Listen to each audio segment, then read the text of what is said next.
Bonjour à tous et à toutes, bienvenue dans cette nouvelle vidéo. Aujourd'hui je vais vous parler d'une peur qui est assez commune, c'est-à-dire la peur du regard des autres, la peur de ce que les autres vont penser de vous.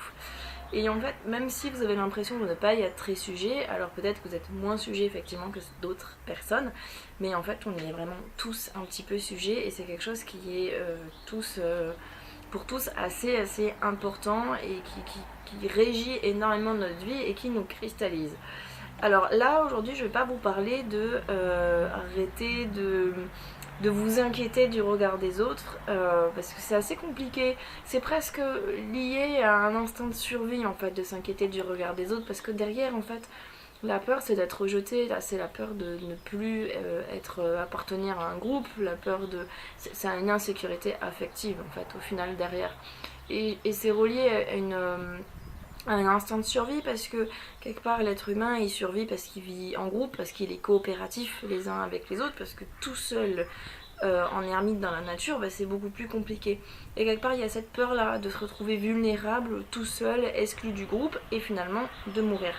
Donc je vais pas vous parler de ne plus s'inquiéter du regard des autres parce que c'est un cheminement qu'on peut faire mais qui est long et c'est pas celui que j'ai choisi aujourd'hui. Par contre je vais vous donner quelques clés pour vous rassurer sur le regard des autres parce qu'il n'y a pas de raison en fait que les autres pensent du mal de vous.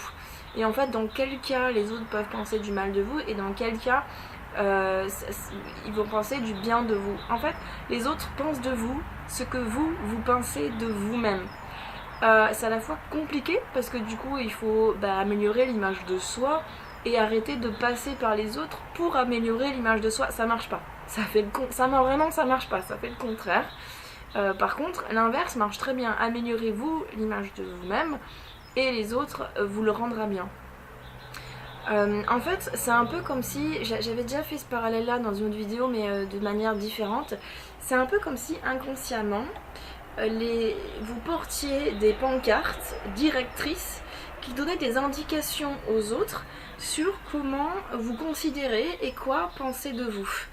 Et donc ces panneaux, vous les portez inconsciemment, finalement vous savez pas trop, vous portez ces panneaux et vous savez pas trop comme ça consciemment ce qu'il y a sur ces panneaux. Et les autres les reçoivent de manière inconsciente, c'est leur inconscient qui les lise et qui leur dicte un peu leur conduite et qui dit « Oh bah celui-là, il croit que c'est un gros nul. Du coup, voilà, tu vas le traiter comme tel. » En fait, c'est un peu ça quoi.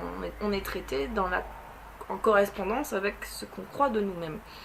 Alors, on peut porter évidemment des panneaux très contradictoires. On peut porter à la fois un panneau je suis très intelligent et je suis débile à souhait. Et en fonction de la personne qu'on a en face, de l'interaction qu'on a, des interactions, de l'énergie subtile qui se forme de la relation entre vous et cette autre personne, la personne doit être plus ou moins sensible au panneau intelligence par rapport à vous ou au panneau débile. Et ensuite, après, il y a aussi l'interprétation que vous faites des paroles et des gestes de l'autre. Des fois, la personne fait un geste ou dit quelque chose par rapport à vous et n'est pas dans le sens de t'es débile, mais vous l'interprétez comme ça parce que vous doutez de vous en fait. Après, les panneaux ont différentes tailles, c'est-à-dire que plus vous portez un panneau qui est gros, donc plus votre croyance envers vous-même est forte, et plus il y aura un nombre de gens qui le verront. Et plus le panneau est petit, genre imaginons que vous pensez être une personne globalement intelligente, mais il y a un tout petit doute sur vous-même, ça fera un gros panneau je suis une personne intelligente et un tout petit panneau je suis débile. Et du coup il y aura plein de personnes réceptives à ce panneau je suis intelligent et très peu de personnes réceptives au petit panneau je suis débile. Bref, donc en fait ce qu'il faut faire pour vraiment avoir une vraie sécurité efficace et de vraies interactions, des interactions améliorées significativement avec les personnes, c'est de changer vos panneaux et d'avoir vraiment des panneaux indicateurs qui soient positifs. Et en fait, contrairement à ce qu'on pense, on n'est pas jugé objectivement en fonction de ce qu'on fait vraiment, ni en fonction de vraiment notre propre qualité intérieure. On est jugé en fonction de ce qu'on croit de nous, parce que ce dont vous croyez de nous, c'est ces panneaux, c'est ce que vous dégagez, c'est ce que les autres perçoivent. Beaucoup de gens en fait on juge les autres en fonction de ce qu'on perçoit d'eux et pas de manière subjective, de manière subtile comme ça, de manière d'un ressenti général et pas objectivement en analysant la personne. Il y a des gens qui fonctionnent plus comme ça que d'autres, mais c'est quand même peu et ça demande un effort supplémentaire de la part du cerveau de la personne, et en fait tout le monde, et même moi, on est complètement influencé par ce que dégage la personne, et donc notre comportement est influencé par ce que dégage la personne en face. Bref, c'est pas pour excuser les comportements des fois complètement déplacés et dévastateurs de certaines personnes, attention. Mais c'est là où est notre part de responsabilité, en fait. C'est ça que je veux dire. Donc comment changer ces panneaux? Et là, ça demande un vrai effort psychologique, un vrai effort mental. Parce que ces panneaux, quelque part, c'est votre identité. C'est ce que vous avez inconsciemment choisi comme votre identité.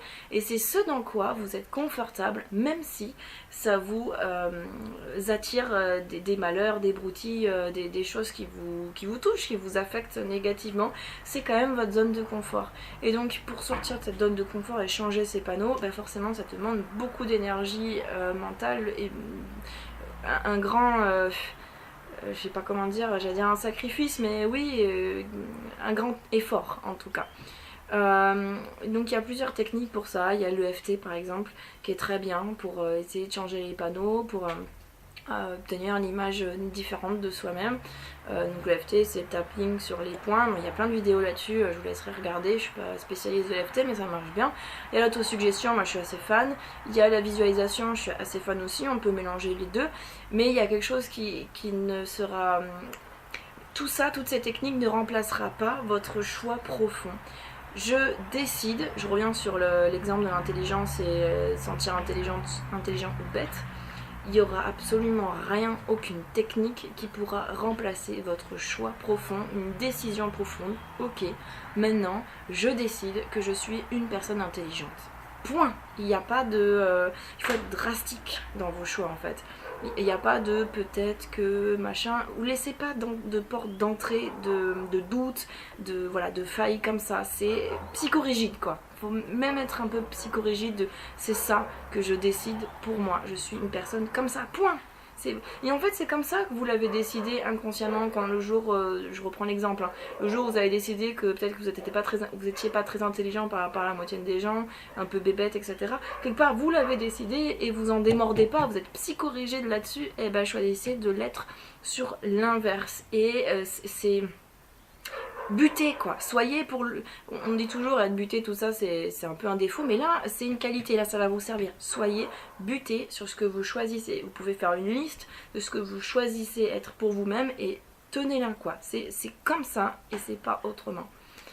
Voilà pour moi aujourd'hui, j'espère vous avoir donné encore quelques clés pour vous-même et voilà, de vous avoir inspiré, d'avoir réveillé en vous cette décision, cette espèce d'énergie, de volonté forte pour vous-même, parce que c'est ça qui est la base de la base, et c'est ça que vous aurez le plus besoin, plus qu'une technique, plus que n'importe quel accompagnement. C'est ça qui sera la clé et la graine qui va permettre de germer et de faire une belle plante.